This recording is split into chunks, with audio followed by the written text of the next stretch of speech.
Hey guys, Brain Lazy here. Basically, you haven't seen me on video in a while, so I felt like hopping on video for a second.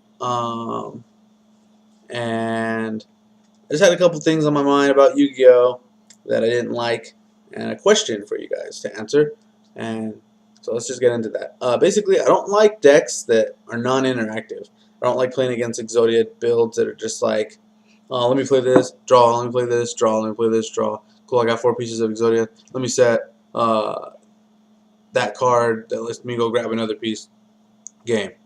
I don't like playing against decks like that. I don't like playing against Chain Burn or whatever. I don't like non-interactive decks. So, with that being said, do you think that Konami should change the rules and make it to where you can only play, not play, sorry, where you can only set X amount of spell and traps in your spell and trap zones per turn? So let's say, like almost like Magic, you can only set one resource per game, unless you play a spell or trap card that allows you to set an additional, or not a spell trap card, but you play another sorcery or whatever, or instant that lets you add another spell or resource to your back row, or to your resource, whatever row. Should they make something like that in Yu-Gi-Oh, where you're only limited to 2 sets of a spell and trap per turn, type of thing. I don't know. I don't know how much that would change the game. I think it would change the game a lot, but it would change cards like card destruction. It would change cards like morphine jar. It would change cards like whatever. Uh, you couldn't just set a bunch of bluffs. You couldn't just set. Oh, let me set all my traps, and then during your turn, let me play all these cards. Accumulated fortune. Now let me draw a bunch of cards. Let me set them all again. It's just like it would put an end to decks like that. But um, it would also make cards like Accumulated Fortune a little less useful. But it would change the mechanic of cards like Morphine Jar and stuff like that, where you couldn't just go, oh, let me super plus, let me set all my spells, flip him, draw 5 cards, then play some of my spells now, draw some more, you know. So should they limit the amount of spell and trap cards you can set in your spell and trap zone per turn? They've already limited the deck size. Oh wait, where's my thumb? Deck size. They already limited the extra deck. My dog is sneezing up a storm. Extra deck. They've already limited, all sorts of stuff like that. So, what's to stop them from limiting how many cards you can set in your spell and trap zone per turn? And what's to say that they changed priority? So what's to say that this change wouldn't be beneficial? I can't really think of a deck that wouldn't that would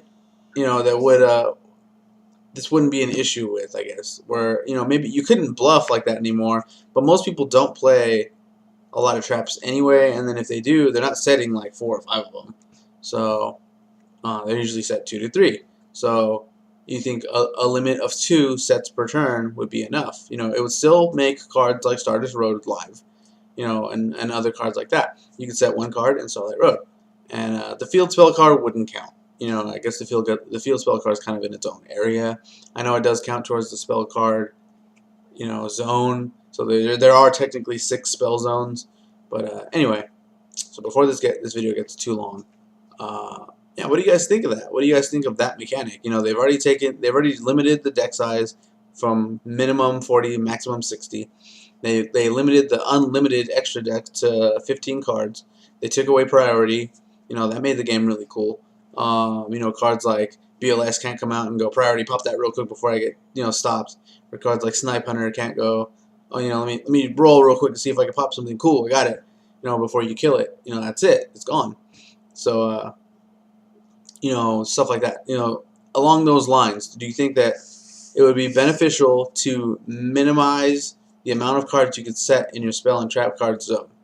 I think this would just only really hurt cards decks like Chain Burn or Exodia builds where they just draw and draw and draw and draw and draw. But from setting Accumulated Fortune in cards like that, I know Konami doesn't like OTKs anyway, so I don't see why this would be an issue. But let me know what you guys think in the comment section. Let me know of decks that this would hurt. You can still play as many spells as you want per turn. but you just can't set more than one, or you can't set more than 2 to 3. I haven't really figured out the number yet, but you can't set more than 2 to 3 spell and traps. So if you set a spell and then you play it, you can only set one more spell or trap for the turn. So you have to be really cautious about what you do. This just adds a new dynamic to the game. It seems a little convoluted, but it would put an end to particular decks. It would change the game up to where you wouldn't be able to go, where your opponent couldn't muscle you into a corner with intimidation through bluffing or a bunch of traps or whatever. Nobody could go T King 4 back row or set a card 4 back row. Whatever. And I think that'd be really interesting. I think that'd be really cool. You can set your one monster. You can special summon as many monsters as you want. Still, you just can't set more than 2. I think 2 is a good number. More than 2 spell or traps to turn, and that's about it. So let me know what you think about that change of rule. It's not a real thing. It's just something that I was thinking about. Hit the like and subscribe button to see when I put new videos. And click an ad once in a while. Helps me out, helps out my channel, helps me go get stuff to open for you guys, and and contest things and all sorts of stuff like that. So anyway, that's my rant, and my question to you is, do you think that Konami should change that, and why or why not, in the comment section. So alright, that's the video, and I'll see you guys later.